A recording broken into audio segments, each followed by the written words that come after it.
যে কোনো নারী তার সাজ সজ্জা গহনা অলংকার কাপড় পোশাক আপনি দেখবেন যে কাউকে না কাউকে অনুসরণ করে। কেউ খেলোয়াড়কে, কেউ নায়ককে, কেউ গায়ককে, কেউ অমুককে, কেউ তমুককে, কেউ নায়িকাকে, কেউ নর্তকীকে, ইত্যাদি ইত্যাদি। কাউকে না কাউকে সে দেখেই এরকম সাজে। এটাই মানুষের স্বভাবজাত বিষয়। মানুষ অনুকরণ প্রিয়, অনুসরণ প্রিয়। তাহলে আমি যেহেতু অনুসরণ করি, আমরা যেহেতু অনুসরণ করি মুসলমান, তো আমাদের জন্য এই আসমানের নিচে জমিনের উপরে গত ১৫০০ বছরে হাজারবার, লক্ষবার, কোটিবার প্রমাণিত, বন্ধুর দৃষ্টিতে, শত্রুর দৃষ্টিতে, আপনজন দুশ্মন সবার কাছে এটা প্রমাণিত যে সবচেয়ে সুন্দর চলনে বলনে, লেবাসে, পোশাকে, চেহারায়, সুরতে, আকারে, আকৃতিতে, আখলাকে, চরিত্রে আপনজন দুশ্মন বন্ধু শত্রু সবার গবেষণায় সবচেয়ে সুন্দর যিনি, তিনি মুহাম্মদুর রাসূলুল্লাহ সাল্লাল্লাহু আলাইহি ওয়াসাল্লাম। বন্ধুও পরীক্ষা করে দেখছে তিনি শ্রেষ্ঠ, শত্রুও পরীক্ষা করে দেখছে তিনি শ্রেষ্ঠ। পক্ষের লোকেরাও বলছে তিনি শ্রেষ্ঠ, দুশ্মনেও বলছে মুহাম্মদই শ্রেষ্ঠ। বলেন, আজ পর্যন্ত পৃথিবীর কারো কাছে কোন জায়গায় আমাদের প্রিয় নবী সাল্লাল্লাহু আলাইহি সাল্লামের চাইতে কোনো একটি বিষয়ে, কোনো একটা বিষয় বলে স্বামীর ধরার পদ্ধতিটা, বাথরুমে ঢুকার পদ্ধতিটা, অথবা পেশাব করার পদ্ধতিটা, এরকম একটা বিষয় যে গবেষণায় প্রমাণিত হয়েছে যে মুহাম্মদ সাল্লাল্লাহু আলাইহি সাল্লামের তরিকাটার চাইতে এইটা একটু বেশি উত্তম, এটা বেশি যৌক্তিক, এমনটা কি বলেন না? তাইলে আমরা যেহেতু অনুকরণ করি প্রত্যেকে, তো রাসূলুল্লাহ সাল্লাল্লাহু আলাইহি সাল্লামকে অনুসরণ করলে অসুবিধা কি?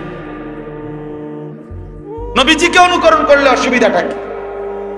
পুরা কোরআনুল কারীমের মধ্যে তো আল্লাহ তাআলা এই কথাটা বারবার বলতে চাইছে, ফাত্তাবিউনি ইউহিব্বুকুমুল্লাহ, আমার বন্ধুকে অনুসরণ করো, আমি আল্লাহ ভালোবাসবো।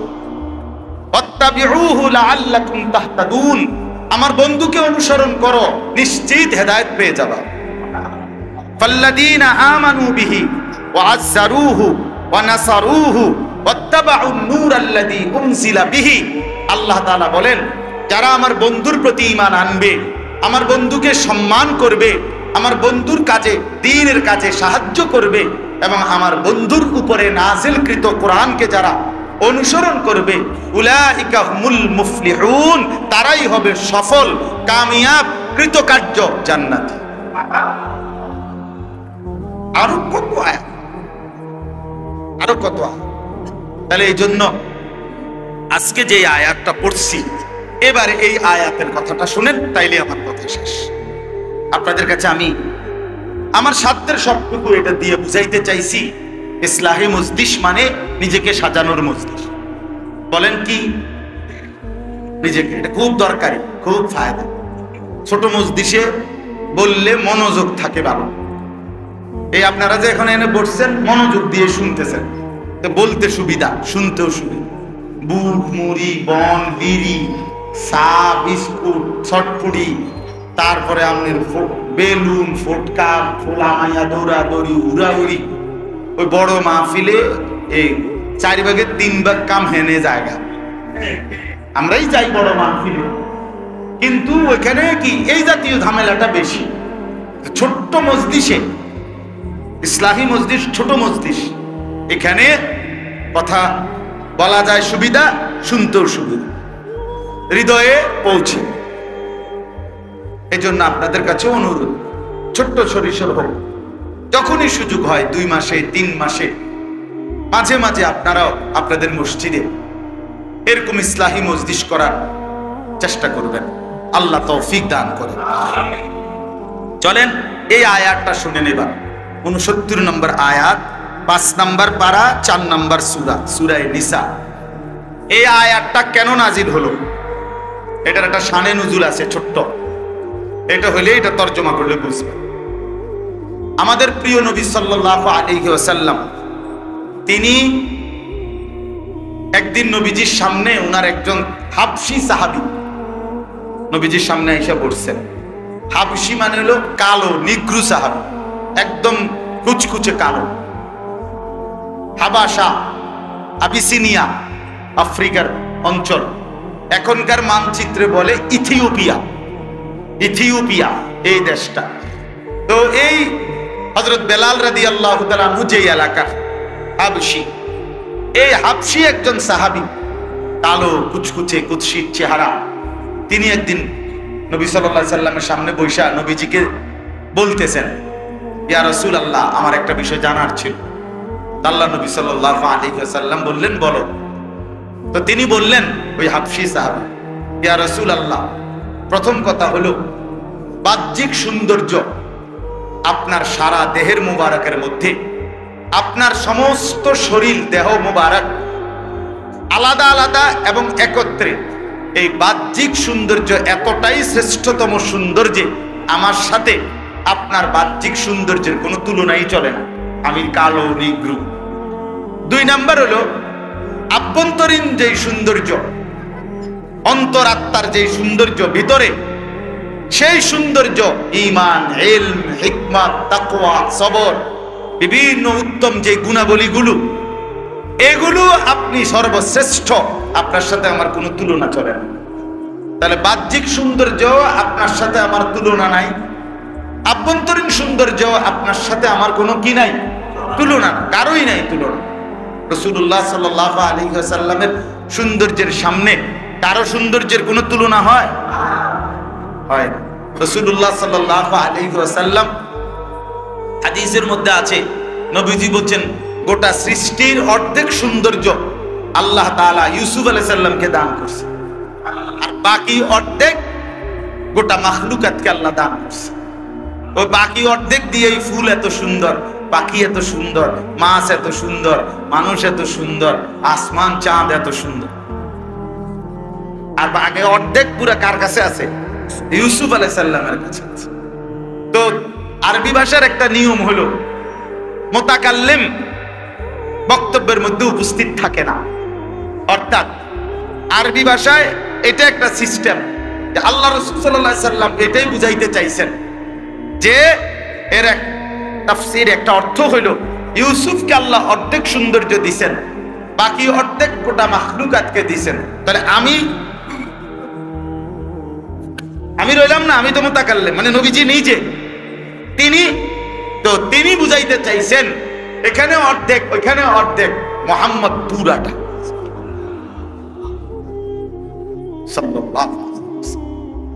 তিনি পুরা সৌন্দর্যের অধিকার,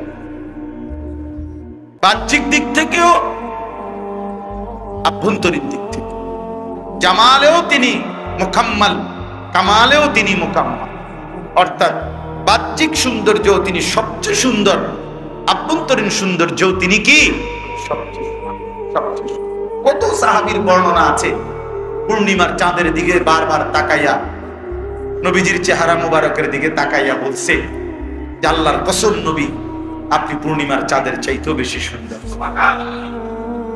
হযরত কাব ইবনে মালিক বলেন, আমি যখন নবীজির চেহারা মুবারকের দিকে তাকাইতাম, মনে হতো যেন চাঁদের একটা টুকরা ওই পবিত্র চেহারা। এরকম অনেক বর্ণনা আছে।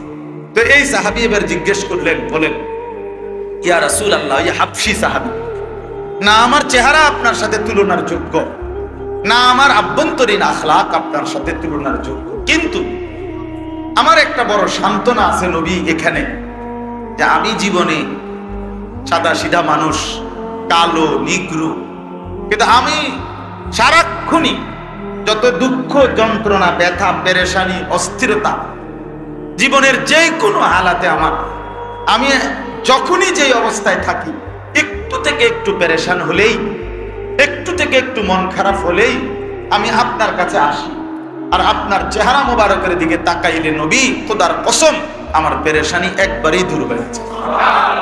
এখন আমার প্রশ্ন হইল, এই যে আমি দুনিয়ার জীবনে আমার একটা সান্ত্বনা, যে আমি যখনই মন খারাপ হয় আপনারে দেখলে নয়ন জুড়াই। এখন আখিরাতে আমার প্রশ্ন হইল, আপনি তো যাবেন আল্লাহ তাআলার সর্বশ্রেষ্ঠ জান্নাতে, কারণ আপনি তো অনেক মর্যাদাবান, আর এক নাম আমারে তো জান্নাত দিবে কিনা তার কোনো নিশ্চয়তা নাই, যদিও দেয় তো আমারও তো দিবে একটা জান্নাতে, যেখানেই দোক একটা দিব আর কি, কিন্তু আপনি তো থাকবেন সুউচ্চ সুমহান সর্বশ্রেষ্ঠ জান্নাতে। তো তখন যদি আমি আপনাকে দেখতে না পাই তো তখন তো আমার জান্নাতের মধ্যে থাকাটাও কষ্টকর হয়ে যাবে। আমি তখন দেখবো কেমনে আপনারা যদি আল্লাহ নেগা আরো বড় কোনো জায়গা আমার হালায় হয়ে নিয়েছে, আমি কেমনে কই করুন, তো আমি সইব কেমনে? এই আল্লাহ নবী সাল্লাল্লাহু আলাইহি ওয়াসাল্লাম তাফসীরের মধ্যে আছে নবীজি খামোশ হয়ে গেছেন, চুপ হয়ে গেছেন। হায় আমার সাহাবী কি বলবো, এখন কি উত্তর? সাথে সাথে আল্লাহ নবী সাল্লাল্লাহু আলাইহি সাল্লামের কাছে আল্লাহ তাআলা এই সাহাবীর প্রশ্নের উত্তর দেওয়ার জন্য আল্লাহ তাআলা সরাসরি আসমান থেকে জিবরাইল পাঠিয়ে দিয়েছেন। জিবরাইল আয়েশা নবীজির উপরে আয়াত নাজিল করে জবাব দিবেন। এই জবাবই হলো এই আয়াত 69 নম্বর আয়াত সূরা নিসা। কি জবাব দিবেন আল্লাহ? আল্লাহ বললেন, বন্ধু পরে বলেন ব্যবস্থা আছে, আপনার সাথে থাকবে, আপনাকে দেখবে, ও ব্যবস্থা আছে। ব্যবস্থা কি? আপনি বলে দেন দুইটা শর্ত। আমান ইউতিল্লাহ ওয়ার রাসূল, যে বা যারা আল্লাহ এবং আপনি রাসূলের আনুগত্য করবে, অনুসরণ করবে, আমি আল্লাহ ওয়াদা দিলাম ফাউলাইকা মাআল্লাযীনা আনআমা আল্লাহু আলাইহিম মিনান নাবিয়্যিন, তারা এক নম্বরে আপনি রাসূলের সাথেই থাকবে। এবার শুনেন, শুধু আপনি না বন্ধু, আদম থেকে ঈসা সমস্ত নবীদের সাথে থাকবে। এবার আরো বলে দেন, শুধু নবী না, বরং নবীদের পরে যারা উম্মতের মধ্যে সর্বশ্রেষ্ঠ তাদেরকে বলে সিদ্দিক, সিদ্দিকদের সাথে থাকবে। আরো বলে দেন, যারা আল্লাহর রাস্তায় জীবনভর শহীদ হয়েছে যুদ্ধের ময়দানে, তাদের সাথে থাকবে। আরো বলে দেন, আমার প্রিয় নেককার বান্দা যারা যুগে যুগে, তাদের সাথে থাকবে। এবার কেমন লাগবে? ওয়া হাসুনা উলাইকা রাফিকা, আল্লাহ বলেন তো বন্ধু, এরা বন্ধু হিসাবে কতই না চমৎকার, কতই না চমৎকার।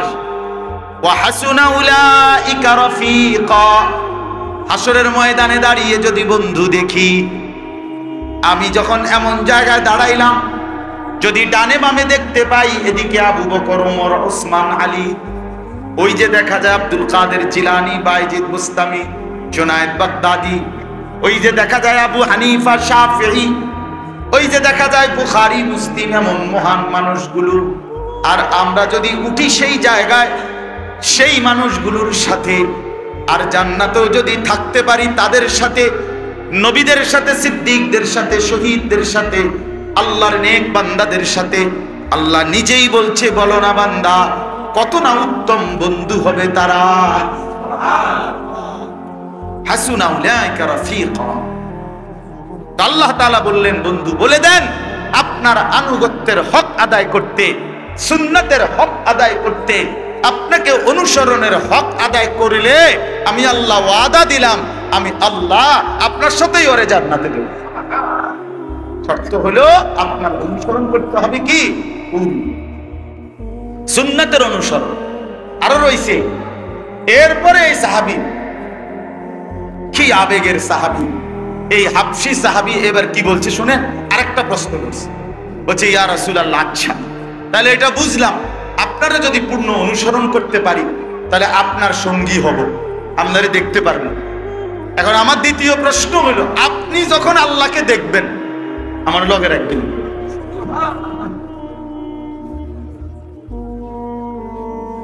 কারণ আমরা আল্লাহরে দেখা আমগর লগে দিদার, আর আপনারে দেখা দেওয়া আমি জানি এটা আলাদা। ওই সময় আমার লগে রাখবেন না, এটা এইটা তাফসীর। আপনি যখন আল্লাহকে দেখবেন তখন আমারে সাথে রাখবেন নি। তাফসীরের মধ্যে আছে, নবী সাল্লাল্লাহু আলাইহি সাল্লাম বললেন, আমি ওয়াদা দিলাম আমি তখনও তোমাকে সঙ্গে রাখব। এই তাফসীরে আছে, এই সাহাবী এই কথাইটা শুননা একটা চিৎকার দিয়া বেহুশ হইয়া পড়ে গেছে, আর কোনদিন জাগে নাই, ওইখানে ইন্তেকাল করছে। নিকাল যায় দম तेरे कदमों के नीचे यही दिल की हसरत यही दिल की आरज़ू। হে প্রিয়তম, আপনার কদমের নিচে জীবন দিয়ে দিলাম, এটাই তো দিলের তামান্না ছিল, এটাই সারা জিন্দেগির আফসোস ছিল, এটাই আফসোস ছিল। निकल जाए दम तेरे कदमों के नीचे यही दिल की हसरत यही दिल की आरज़ू। এই জন্য আজকে আপনাদের কাছে এতটুকু কথাই বললাম, বাপ আমার জন্য আপনাদের জন্য। চলেন নিয়ত করি রাসূলুল্লাহ সাল্লাল্লাহু আলাইহি ওয়াসাল্লামের এক এক সুন্নাত জীবনটাতে গ্রহণ করি। সেই সকালবেলা ঘুম থেকে উঠেন, তো ঘুম থেকে উঠে টয়লেট বাথরুমের শুরু থেকে নবী সাল্লাল্লাহু আলাইহি সাল্লামের সুন্নাতকে অনুসরণ করেন। কেন এর উল্টো হবেন? কেন নবীজির সাথে প্রত্যেক কাজে বিরোধিতা কইরা বাপ হাসরের ময়দানে নবীকে তো পাইতেন না, খুঁজে সুপারিশের জন্য কেমনে যাবেন? হবে না। সুপারিশ আপনার মামুর বাড়ি না, সুপারিশ আপনার শ্বশুর বাড়ি না, হাসরের মাঠ না, নানান বাড়ি না।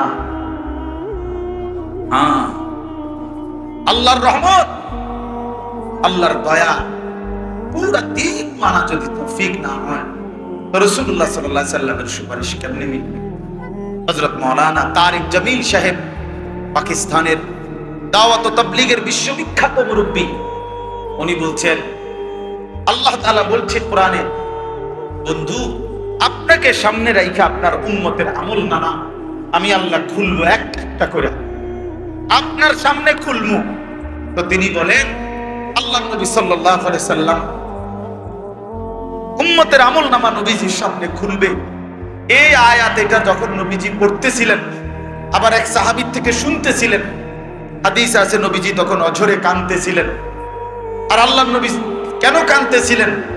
মুহাদ্দিসিনে কেরাম, মুফাসসিরিনে কেরাম বললেন, তাফসীর আমরা নিজে পড়ছি, কেন নবীজি এই কথা শুনে কাঁদছেন? যে আল্লাহ বলছে, বন্ধু আপনারে সামনে রাইখা আপনার উম্মতের আমলনামা খুলবো, দেখাবো, আপনি সামনে থাকেন।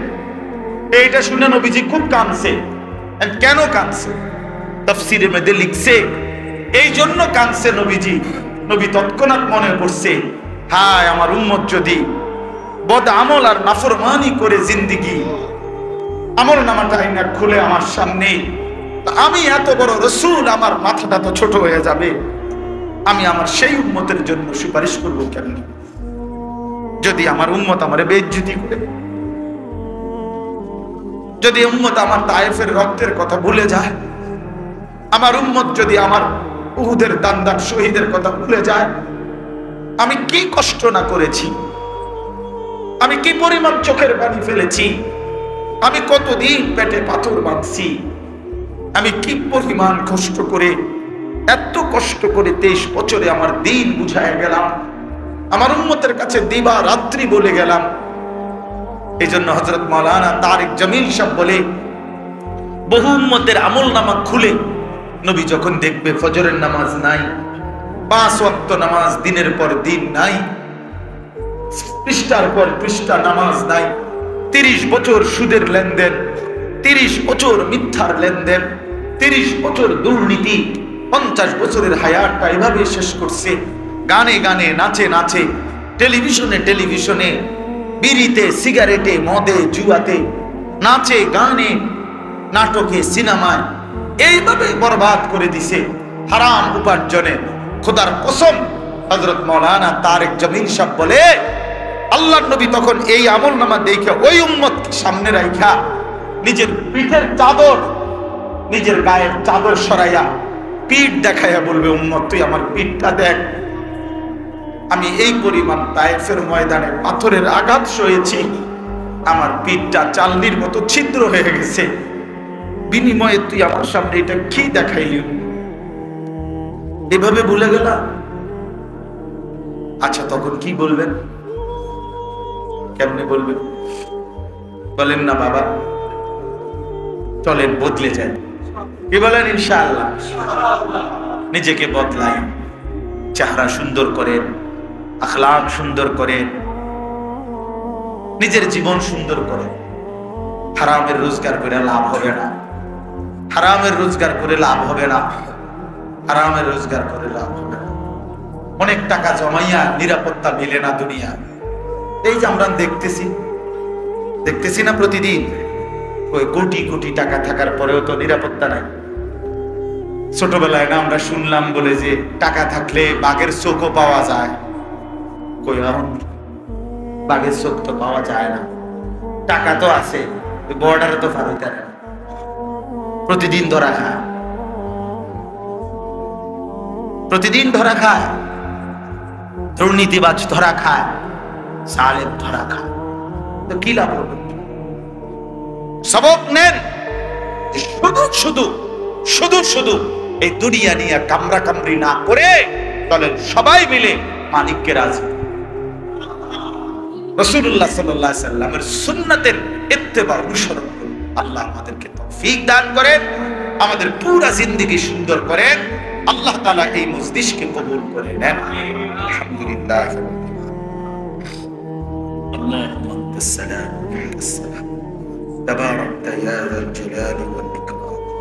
আল্লাহ কারীম আপনি মাফ করে দেন, রব্বে কারীম আপনি মাফ করে দেন, আল্লাহ আপনি মাফ করে দেন, মাওলা আপনি মাফ করে দেন। আযাব দিলে আপনার কোনো লাভ নাই, মাফ করে দিলে আপনার কোনো ক্ষতি নাই। আমারে মাফ করলে আপনার কমবে না, মাফ না পেলে আমাদের উপায় থাকবে না। এত গুনাহ নিয়ে কবরে যাব কেমনে? এত নাফরমানি নিয়ে হাশরের ময়দানে দাঁড়াবো কেমনে? হায় আল্লাহ, বন্ধুর সুপারিশ চাইবো কেমনে? হাউজে কাউসারের পানি মিলবে কিভাবে? আপনি মাফ করে দেন, আজই মাফ করে দেন, এখনই মাফ করে দেন, আপনার ঘরে বসেই মাফ করে দেন। আল্লাহ ভুল হয়ে গেছে অনেক, নাফরমানি হয়ে গেছে অনেক, অবাধ্যতাই করেছি বেশি। মাওলা আপনার কথা শুনি নাই, বন্ধুর কথা শুনি নাই, আপনি এখন মাফ করে দেন। সেজদাওয়ালা কপাল বানিয়ে দেন, কাঁদনেওয়ালা চোখ বানিয়ে দেন, জিকিরওয়ালা জবান বানিয়ে দেন, মোহাব্বতওয়ালা দিল বানিয়ে দেন, সুন্নাতওয়ালা জিন্দেগি বানিয়ে দেন। আল্লাহ আপনি কবুল করে নেন, আপনি কবুল করে নেন। সমস্ত কবরবাসীদেরকে মাফ করে দেন, মা বাপ সহ খানদানের সমস্ত বংশধরকে মাফ করে দেন।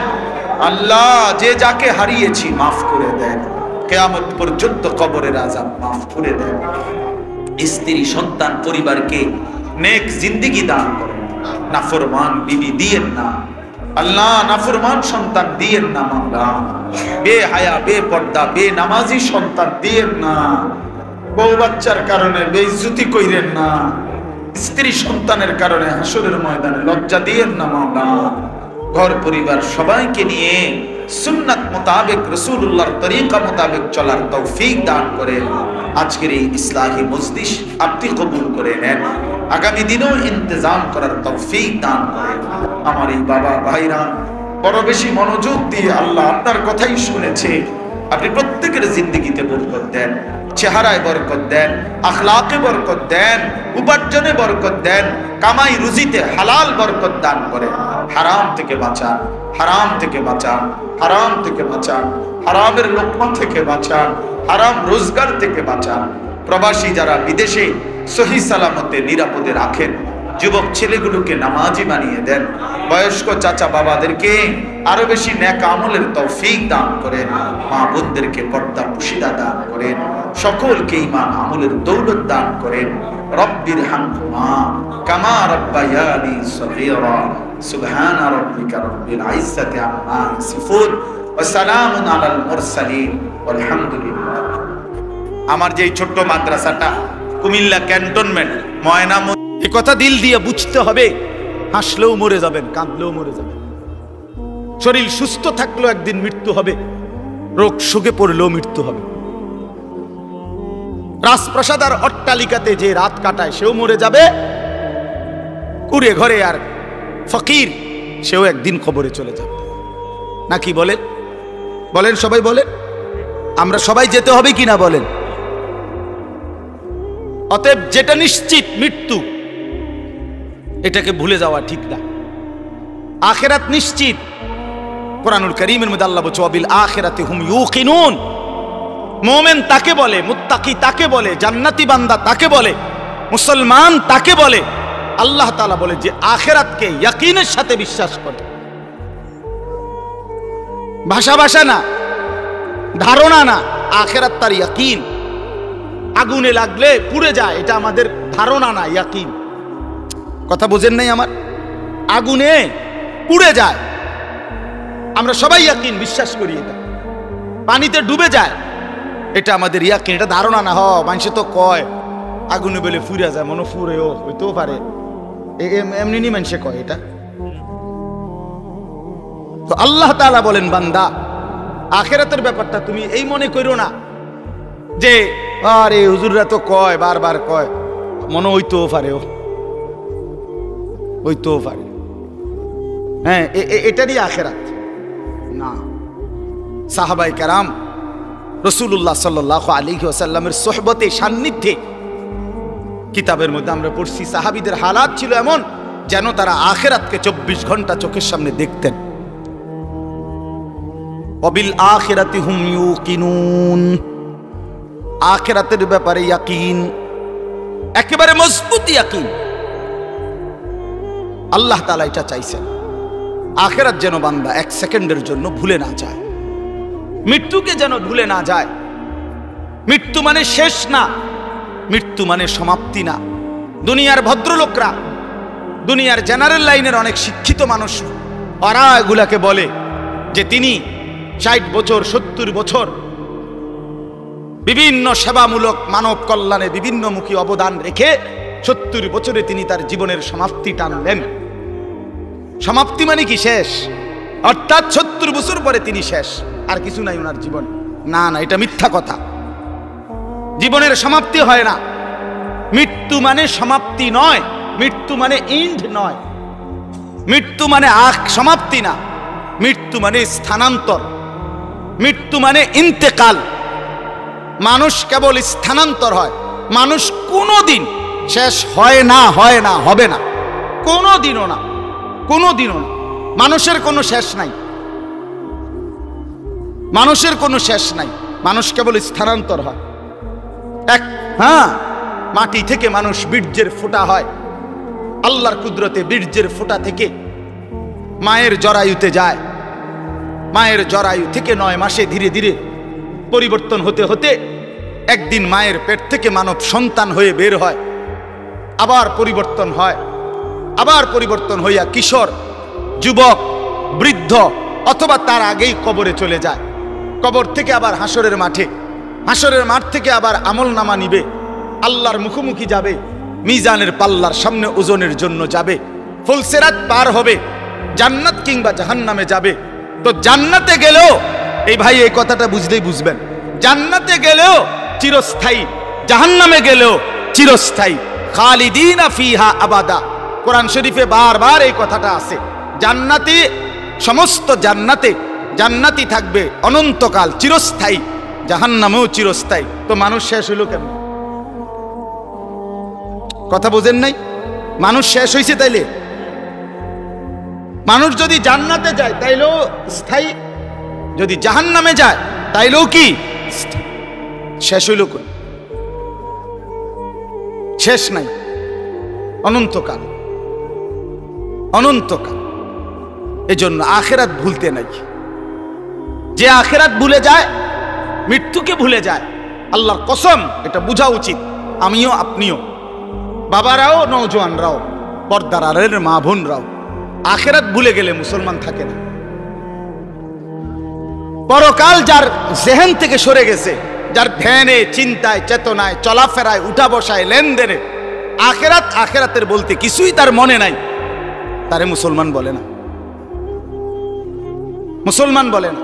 পৃথিবীর আর কোন ধর্মাবলম্বীদের কাছে আখিরাতের ব্যাপারে স্পষ্ট কোনো ধারণা নাই। হিন্দু ধর্মের অনুসারী যারা, তারা মনে করে মৃত্যুর পরে মানুষ আবার পুনর্জন্ম হয়, জন্মান্তর হিন্দু ধর্মের একটা গুরুত্বপূর্ণ বিশ্বাস তাদের। আবার পুনরায় জন্ম হয়। প্রথম জন্মে যদি সে ভালো কাজ করে, পরের জন্মে আপনার বড় তাদের উত্তম মানুষ তাদের ধর্মে যারা মনে তাদের মতো হয়ে আসে। আর যদি প্রথম জন্মে মন্দ কাজ করে পরের জন্মে বিভিন্ন জীব জন্তু কীট পতঙ্গের মতো হইয়া জন্ম নেয়, এইটা তাদের বিশ্বাস। ইহুদি ধর্ম যারা, ইহুদি ওই যে ইসরায়েলের যে কুত্তারা মুসলমান মারে, ওই বেঈমানদের আকীদা হলো পরকালে যদি বিচার হয় তাইলে আমাদের সর্বোচ্চ 40 দিন আমরা মুসা আলাইহিস সালামের কথা শুনি নাই, এই জন্য হয়তো 40 দিনে হালকা কিছু পিঠা টিটা দিতে পারে, এর বেশি দিবে না কাউরে। 41 দিনের দিন সব স্বর্গে চলে যাবে। হ্যাঁ, এটা কোরআন শরীফে আছে। এটা এইভাবে খ্রিস্টানদের আকীদা হইল, এই যে সারা পৃথিবীর যত খ্রিস্টান ইউরোপের, তাদের কথা হইল আমরা পৃথিবীতে যত অপরাধই করি না কেন, আমাদের পরকালের সমস্ত অপরাধ মোচন করে আমাদেরকে স্বর্গে নিয়ে যাওয়ার জন্য আমাদের যেই ঈসা আল্লাহর পুত্র নাউজুবিল্লাহ, উনি রেডি হয়েছেন, উনি সমস্ত পাপ নিজের কাঁধে তুলে নিয়ে আমাদেরকে স্বর্গে দিয়ে দেন। পাগলের কি পরিমাণ মাথা খারাপ! আমার এক হুজুরে বলতেন, আরে প্রথম মাথা খারাপ হইলে কয় পাগল, এরপরে আবার মাথা খারাপ হইলে কি করবে, তখন বলবে আরে যে পাগলের মাথা খারাপ। প্রথম তো মাথা খারাপ হয়েছিল আর পাগল হয়েছে, এখন আবার কি হয়েছে? আগে তার সিট ছিল 3-4টা, পুরাডি ছিঁড়ে গেছে। এই ধরনের মাথা খারাপ এরা। তাইলে বিশ্বাস করেন ভাই, পৃথিবীর কারো কাছে কবর, হাসর, মিজান, আমলনামা, আল্লাহর মুখোমুখি দাঁড়ানো, মিজানের পাল্লায় ওজন হওয়া, ফুলসেরাত, জান্নাত জাহান্নাম, বিচার আচার হিসাব কিতাব, এগুলো নিয়ে স্বচ্ছ পবিত্র সঠিক বিশুদ্ধ ধারণা কারো কাছে নাই। একমাত্র আল্লাহর কোরআন, প্রিয় নবী সাল্লাল্লাহু আলাইহি ওয়াসাল্লামের হাদিস, এর মধ্যেই কবর, হাসর, আখিরাত, পরকালের সঠিক পূর্ণ বিবরণ আল্লাহ এবং তার রাসূল পেশ করেছেন। বলেন আলহামদুলিল্লাহ। নবী সাল্লাল্লাহু আলাইহি সাল্লাম ভাঙ্গা ভাঙ্গা বলছে, আমরা হাদিসে পড়ছি নবীজি সাল্লাল্লাহু আলাইহি ওয়াসাল্লাম জানাজা পড়তে গেছে। হযরত বারা ইবনে আযিব থেকে বর্ণিত, তিনি বলেন যে আমরা নবীজির সাথে এক সাহাবীর জানাজা পড়তে গেছি। তো যেখানে জানাজা হবে ওইখানে গিয়া দেখলো, নবীজি দেখলেন এখনো কবর খোঁড়া শেষ হয় নাই। বলেন মা ইয়ালহাক, কবর খোঁড়া এখনো শেষ হয় নাই, তাহলে আরো সময় লাগবে 20-25 মিনিট, কথার কথা। তো এখন কবর খোঁড়া যদি শেষ না হয় তো জানাজা পড়বো কেমনে? কবর তো রেডি হয়েছে না।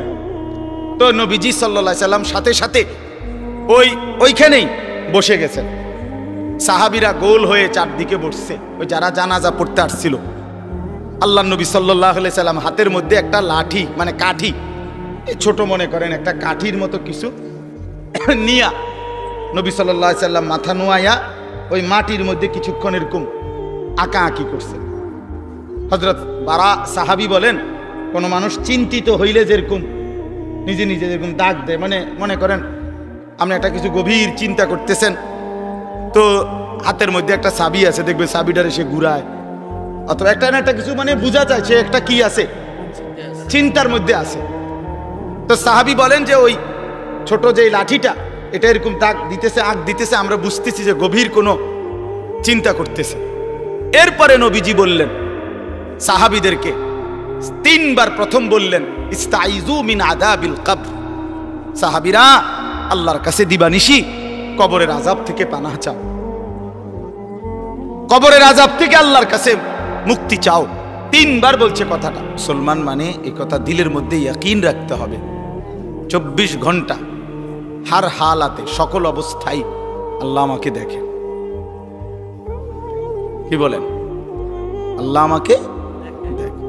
আলাম ইয়ালাম বিআন্নাল্লাহা ইয়ারা, আল্লাহ তাআলা বলে, বান্দা তুমি কি জানো আমি কিন্তু সারাক্ষণ তোমাকে দেখি, সারাক্ষণ, রাতেও দিনেও, অন্ধকার অমাবস্যার রাতেও, পূর্ণিমার চাঁদের আলোর নিচেও, একাকীও গোপনেও প্রকাশ্যেও, সর্বাবস্থায় আমরা আল্লাহ তাআলার ইহাতা, আল্লাহ তাআলার বেষ্টনীর বাহিরে যাওয়ার কোনো সুযোগ আমাদের নাই।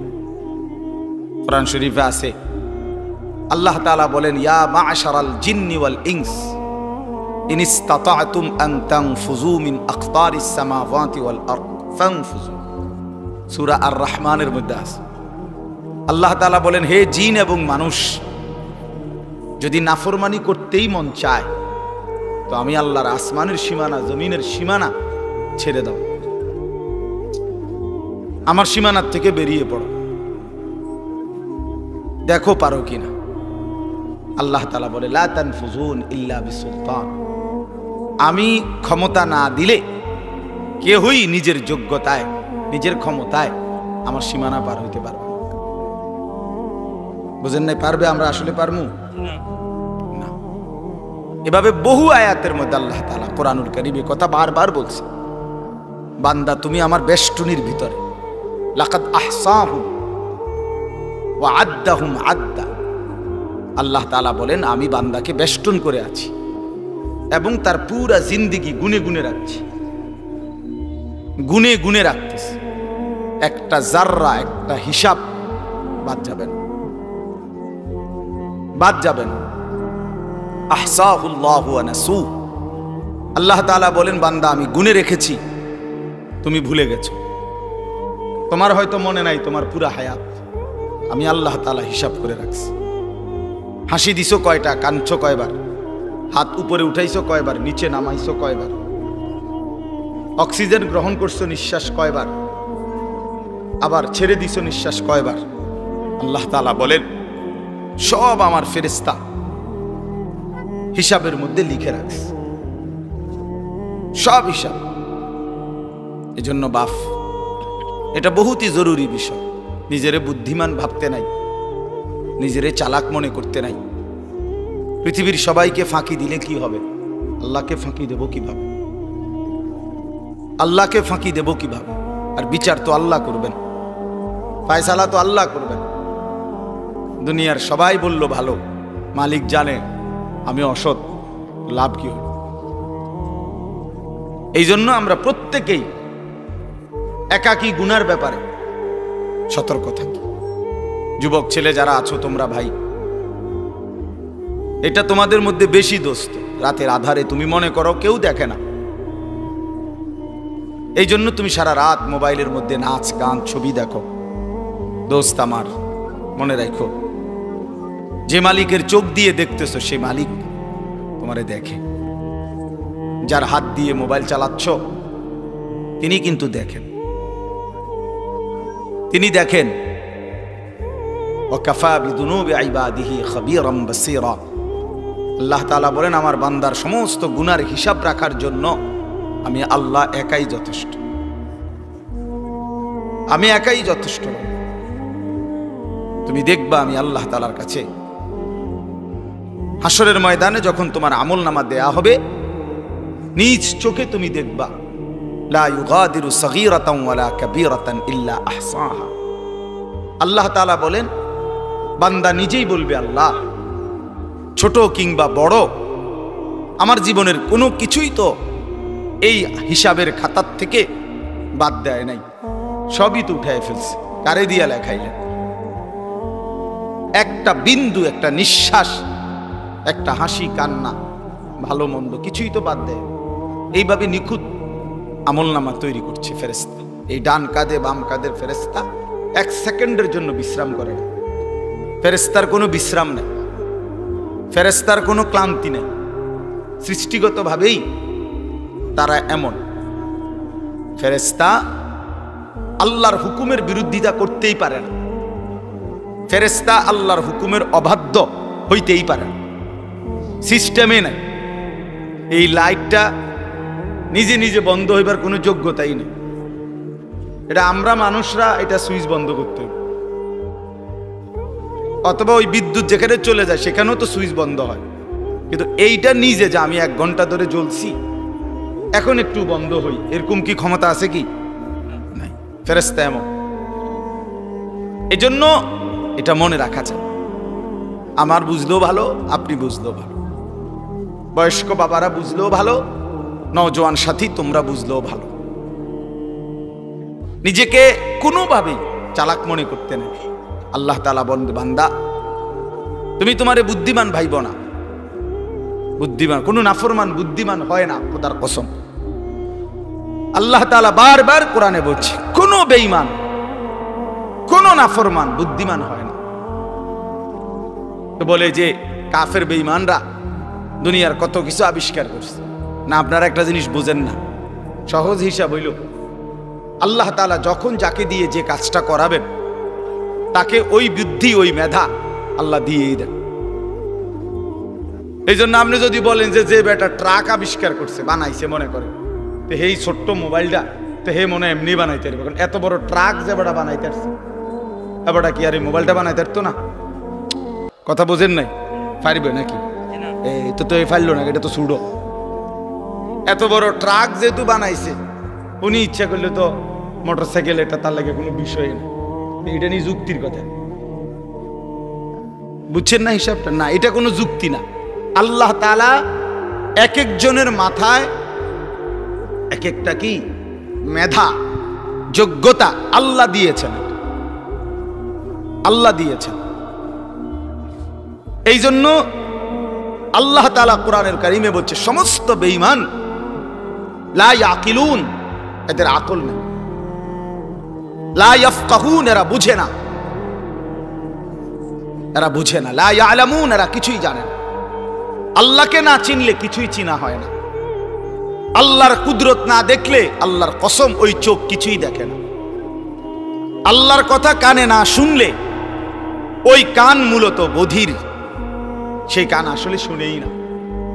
যেই জবান আল্লাহর নাম নেয় না, যেই জবান আল্লাহর কোরআন পড়তেও পারে না। আমি তো সবসময় বলি, মুসলমান যে ব্যক্তি আল্লাহর জিকির করে না অথবা আল্লাহর কোরআন দেখে দেখেও সহি শুদ্ধ কোরআন শরীফ সাইয়া সাইয়াও পড়তে পারে না, এই লোকটা মূলত বোবা। এ আসলে কথাই জানে না। এ বাকি যেগুলো বলে বেহুদা বলে। জবান যিনি দিছেন, যার দেওয়া জবান তার নামই নিতে পারে না, তার কালামই পড়তে পারে না, তুমি তো আসলে কিছুই জানো না। এই জন্য কোরআন শরীফ আল্লাহ বলছে, সমস্ত বেঈমানের দিল আছে কিন্তু বোঝে না, সমস্ত বেঈমানের কান আছে কিন্তু শুনে না, সমস্ত বেঈমানের চোখ আছে কিন্তু দেখে না। কোরআন শরীফ আছে, লাহুম কুলুবুল লা ইয়াফকাহুনা বিহা ওয়া লাহুম আযানুল লা ইউবসিরুনা বিহা ওয়া লাহুম আ'য়ুনুল লা ইয়াসমাউনা বিহা। আল্লাহ তাআলা বলছে, বেঈমানের দিল আছে কিন্তু বোঝে না, বেঈমানের কান আছে কিন্তু শুনে না। ওই ছেলে, এই দুই ছেলে, ভাইয়া কথা বাকি থাকলে বাইরে গিয়া বলো। বেওকুফ কোথাকার, কথা বাকি থাকলে বাইরে খালি জায়গা আছে সেখানে যাও। জিন্দিগি অপদার্থ এক জিন্দিগি বানায় ফেলছে সবাই। জীবন মানেই হলো আমার খামখেয়ালি, আমার যেটা ভালো, মন চাইলে বুট খাইলাম, মন চাইলে বাদাম খাইলাম, মন চাইলে ঠ্যাং সরাইয়া বইলাম, মন চাইলে মাথা আলগি দিয়া বইলাম, মন চাইলে হাসলাম, মন চাইলে কাঁদলাম, মন চাইলে দাঁড়াইয়া পেশাব করলাম, মন চাইলে বৈশা পেশাব করলাম। আস্তাগফিরুল্লাহ। আহা, অজস্র সন্তানের চলাফেরা দেখলে বোঝা যায় এদের কোনো মা নাই, বাবা নাই, অভিভাবক নাই, এদের কোনো আখেরাত নাই, আল্লাহ নাই, পরকাল নাই, কিচ্ছু নাই। নফসের গোলাম, মনের চাহিদার গোলাম। তার খোদা তার মনের চাহিদা, তার মনে যা চায় তাই করে। আল্লাহ তাআলা কোরআন শরীফে বলছে, সরাসরি কোরআন শরীফের আয়াত, আল্লাহ তাআলা বলেন, মনের ইচ্ছাকে যে নিজের খোদা বানিয়েছে, আল্লাহ বলছে নবী শুনেন, তার পরিচয় আর কিছুই নয়, শুধুই চতুষ্পদ জন্তু, হাইওয়ান, জানোয়ার। কোরআনের আয়াত। হ্যাঁ মিয়া সাহেব, কার মতো চুল রাখলা, কার মতো জামা পরলা, কার মতো প্যান্ট পরলা, সারাদিন কোথায় ঘুরলা, রাত নাই, দিন নাই, ঘন্টার পর ঘন্টা মোবাইল, ছবি, নর্তকী, নাচ, আড্ডা, হাসি, মস্করা, তামাশা, ফুর্তি। তোমার মা কোথায়? তোমার বাবা কোথায়? তোমার বংশ কি? তুমি কোন ধর্মের? তোমারে বানাইছে কে? তুমি কার উম্মত? তুমি আসছো কোত্থেকে? তুমি যাবা কোথায়? প্রতিদিন যে মানুষগুলো মরে ওরা কই যায়? এ কিছুই বুঝো না, কিছুই মনে করো না।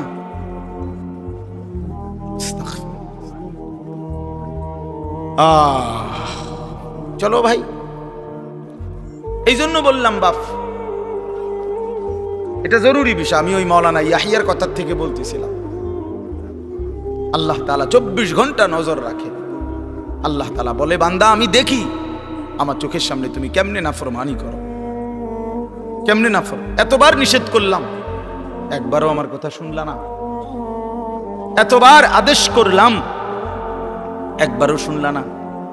কোরআন শরীফে আছে, আল্লাহ বলছেন, ফাবিআইয়ি হাদিসিন বা'দাহু ইউমিনুন। আল্লাহ তাআলা বলেন, বান্দা কোরআনের চাইতে দামি আর কোন কথা বললে তুমি ঈমান আনতা? ওফ, এর চাইতে দামি কি বললে তুমি বিশ্বাস করো? আল্লাহ তাআলা বলছে, দুনিয়াবাসী, আমার সবচেয়ে কলিজার টুকরা বন্ধু, আমার সবচেয়ে প্রিয় রাসূল, আখিরি নবী, আমার বন্ধু, আমার হাবিব রাসূল আকরাম সাল্লাল্লাহু আলাইহি ওয়াসাল্লাম, তাকে দিলাম তোমার জন্য। আমার সর্বশ্রেষ্ঠ কিতাব কোরআন দিলাম তোমার জন্য। এরপরেও তুমি পাত্তা দিলা না। এত বড় রাসূলকেও পাত্তা দিলা না, এত বড় কিতাবকেও পাত্তা দিলা না। এরপরে আর কি দিলে ঈমান আনতা?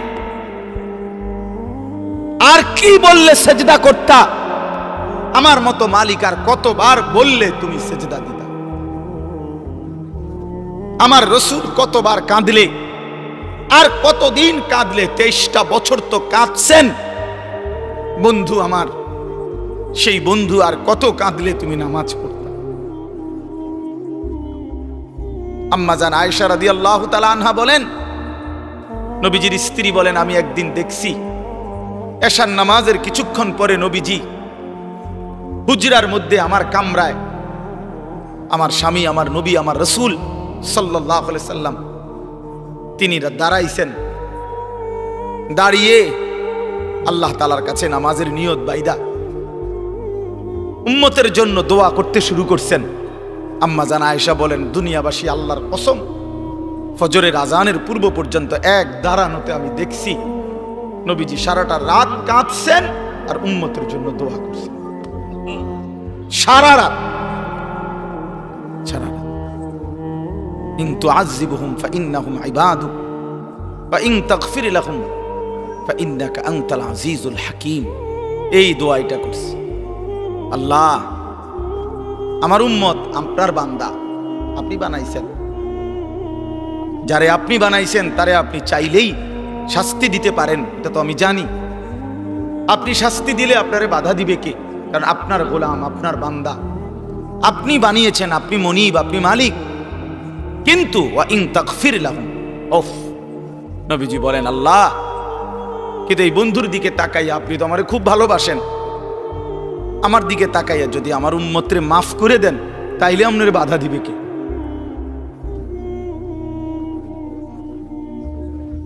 আপনি মাফ করে দিলে আপনারা তো কেউ কিছু বলতে পারবে না, এই ক্ষমতা তো কারো নাই। আপনি তো চাইলে মাফই করে দিতে পারেন, তো দেন না মাফ করে। এইভাবে কাঁদছেন মিয়াশা, এইভাবে কাঁদছেন।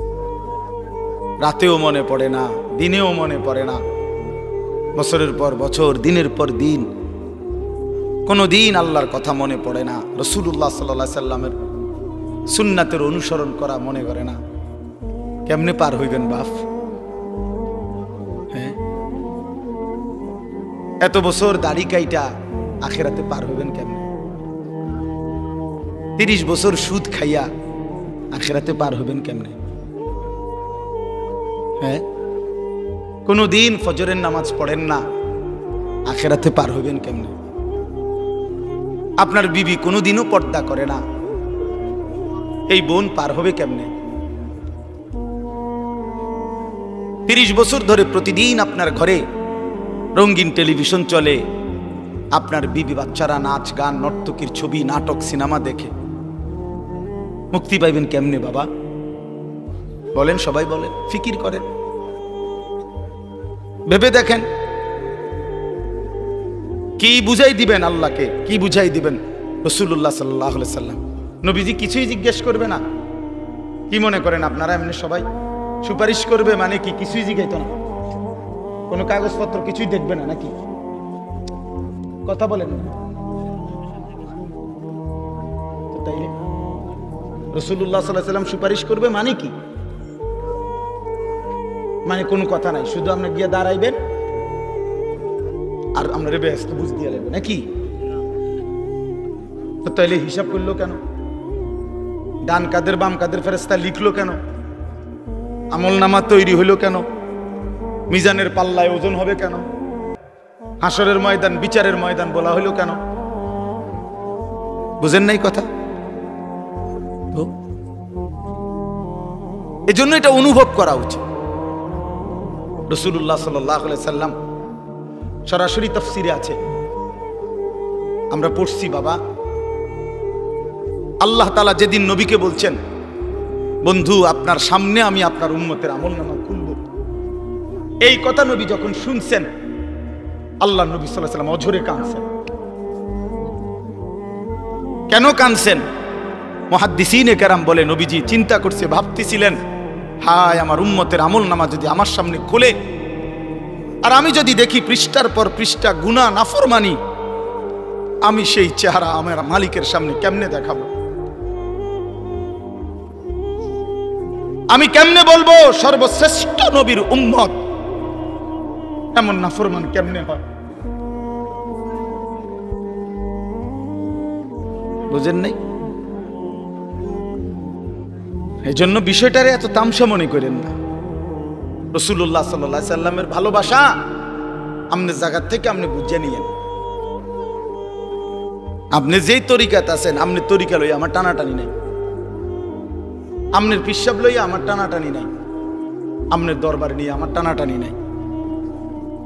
আপনার যেমনে হোক, আমি আপনি সবাই মিলে চলেন, ফিকির করি কেমনে আখিরাতের মুক্তি মিলবে। জান্নাতের অনেক দরজা, জান্নাতের দরজা একটা না, অনেক দরজা।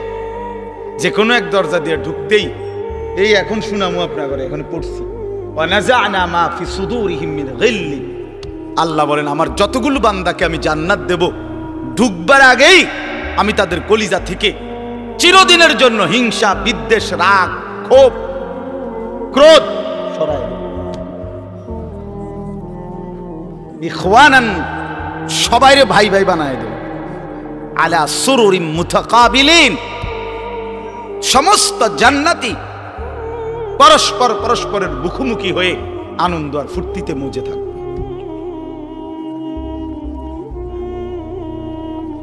এই জন্য দোস্ত আমার, বন্ধু আমার, বাপ আমার, ফিকির চাই, ফিকির চাই। এ কথা দিল দিয়ে বুঝতে হবে।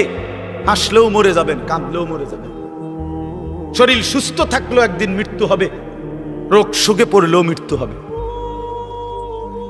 রাজপ্রাসাদ আর অট্টালিকাতে যে রাত কাটায় সেও মরে যাবে, কুড়ে ঘরে আর ফকির সেও একদিন কবরে চলে যাবে।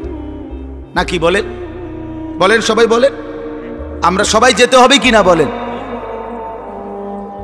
অতএব যেটা নিশ্চিত মৃত্যু, এটাকে ভুলে যাওয়া ঠিক না। আখিরাত নিশ্চিত।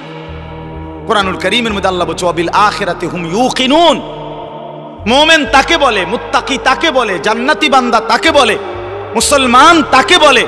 আল্লাহ তাআলা বলে যে আখিরাতকে ইয়াকিনের সাথে বিশ্বাস করে।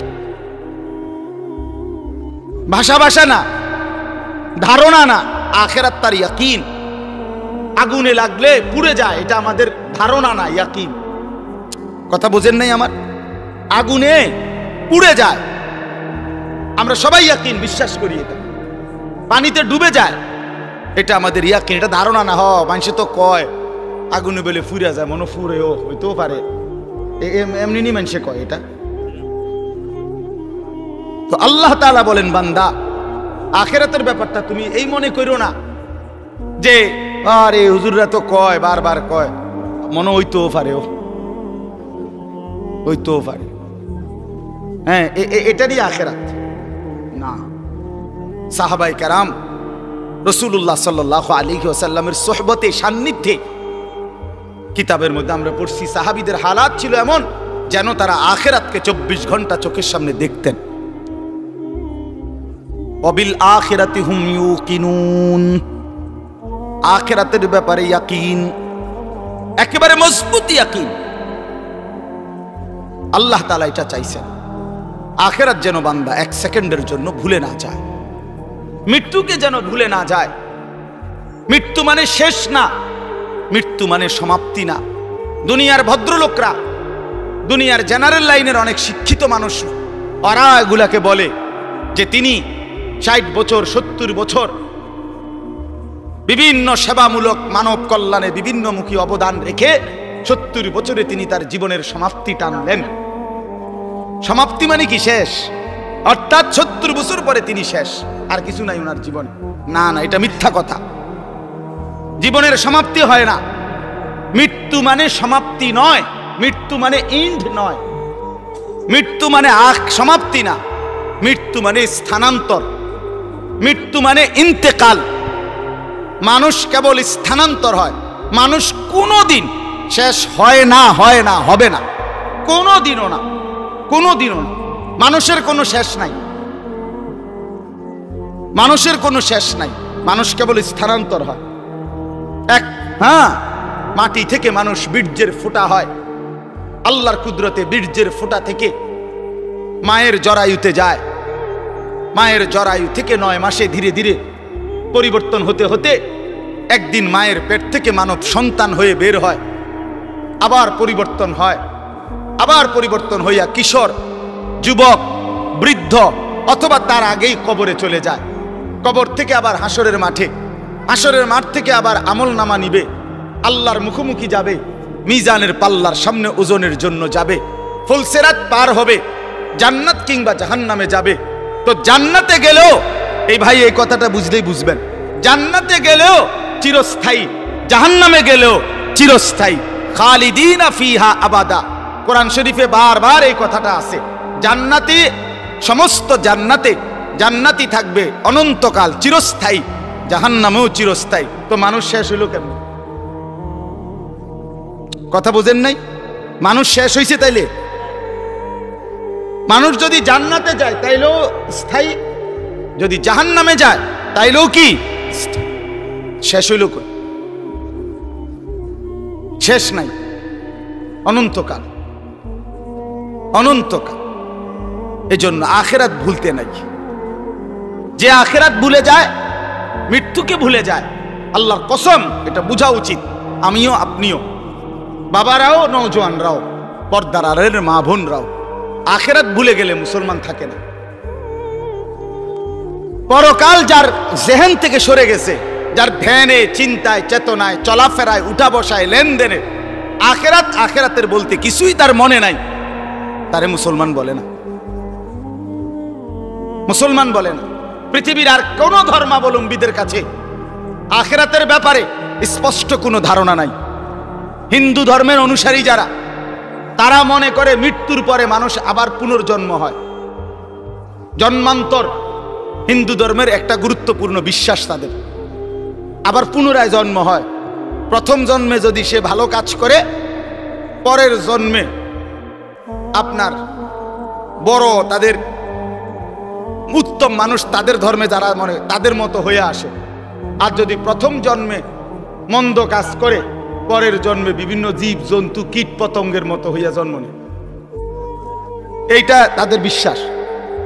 ইহুদি ধর্ম যারা, ইহুদি, ওই যে ইসরায়েলের যে কুত্তারা মুসলমান মারে, ওই বেঈমানদের আকীদা হইল পরকালে যদি বিচার হয় তাইলে আমাদের সর্বোচ্চ 40 দিন আমরা মুসা আলাইহিস সালামের কথা শুনি নাই, এই জন্য হয়তো 40 দিনে হালকা কিছু পিঠা টিটা দিতে পারে, এর বেশি দিবে না কাউরে।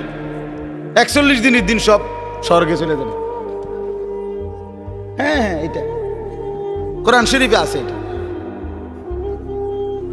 এইভাবে খ্রিস্টানদের আকীদা হইল, এই যে সারা পৃথিবীর যত খ্রিস্টান ইউরোপের, তাদের কথা হইল আমরা পৃথিবীতে যত অপরাধই করি না কেন, আমাদের পরকালের সমস্ত অপরাধ মোচন করে আমাদেরকে স্বর্গে নিয়ে যাওয়ার জন্য আমাদের যেই ঈসা আল্লাহর পুত্র নাউজুবিল্লাহ, উনি রেডি হয়েছেন, উনি সমস্ত পাপ নিজের কাঁধে তুলে নিয়ে আমাদেরকে স্বর্গে দিয়ে দেবেন।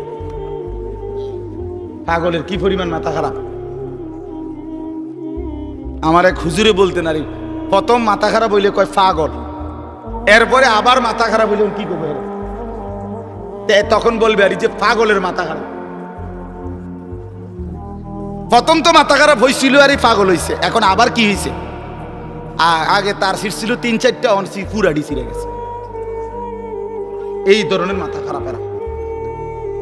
তাইলে বিশ্বাস করেন ভাই, পৃথিবীর কারো কাছে কবর, হাসর, মিজান, আমলনামা, আল্লাহর মুখোমুখি দাঁড়ানো, মিজানের পাল্লায় ওজন হওয়া, ফুল সেরাত, জান্নাত জাহান্নাম, বিচার আচার হিসাব কিতাব, এগুলো নিয়ে স্বচ্ছ পবিত্র সঠিক বিশুদ্ধ ধারণা কারো কাছে নাই।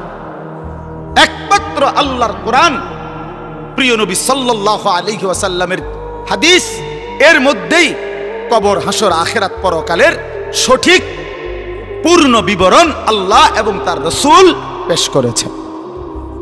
বলেন আলহামদুলিল্লাহ। নবী সাল্লাল্লাহু আলাইহি সাল্লাম ভাঙ্গা ভাঙ্গা বলছে, আমরা হাদিসে পড়ছি নবীজি সাল্লাল্লাহু আলাইহি ওয়াসাল্লাম জানাজা পড়তে গেছে। হযরত বারা ইবনে আযিব থেকে বর্ণিত, তিনি বলেন যে আমরা নবীজির সাথে এক সাহাবীর জানাজা পড়তে গেছি। তো যেখানে জানাজা হবে ওইখানে গিয়া দেখলো, নবীজি দেখলেন এখনো কবর খোঁড়া শেষ হয় নাই। বলেন মা ইয়ালহাদ, কবর খোঁড়া এখনো শেষ হয় নাই, তাহলে আরো সময় লাগবে 20-25 মিনিট, কথার কথা। তো এখন কবর খোঁড়া যদি শেষ না হয় তো জানাজা পড়বো কেমনে? কবর তো রেডি হয়েছে না এখন। তো নবীজি সাল্লাল্লাহু আলাইহি সাল্লাম সাথে সাথে ওইখানেই বসে গেছেন। সাহাবীরা গোল হয়ে চারদিকে বসছে, ওই যারা জানাজা পড়তে আসছিল। আল্লাহ নবী সাল্লাল্লাহু আলাইহি সাল্লাম হাতের মধ্যে একটা লাঠি, মানে কাঠি, ছোট মনে করেন একটা কাঠির মতো কিছু নিয়া নবী সাল্লাল্লাহু আলাইহি সাল্লাম মাথা নোয়াইয়া ওই মাটির মধ্যে কিছুক্ষণ এরকম আঁকা আঁকি করছেন। হযরত বারা সাহাবী বলেন, কোনো মানুষ চিন্তিত হইলে যেরকম নিজে নিজে যেরকম দাগ দেয়, মানে মনে করেন আপনি একটা কিছু গভীর চিন্তা করতেছেন, তো হাতের মধ্যে একটা চাবি আছে, দেখবে চাবিটারে সে ঘুরায়, অথবা একটা না একটা কিছু, মানে বোঝা যায় সে একটা কি আছে, চিন্তার মধ্যে আছে। তো সাহাবী বলেন যে ওই ছোট যে লাঠিটা, এটা এরকম দাগ দিতেছে, আগ দিতেছে, আমরা বুঝতেছি যে গভীর কোনো চিন্তা করতেছে। এরপরে নবীজি বললেন সাহাবীদেরকে 3 বার, প্রথম বললেন ইস্তাইযু মিন আযাবিল কবর, সাহাবীরা আল্লাহর কাছে দিবানিশি কবরের আযাব থেকে পানাহ চাও, কবরের আযাব থেকে আল্লাহর কাছে মুক্তি চাও। 3 বার বলছে কথাটা।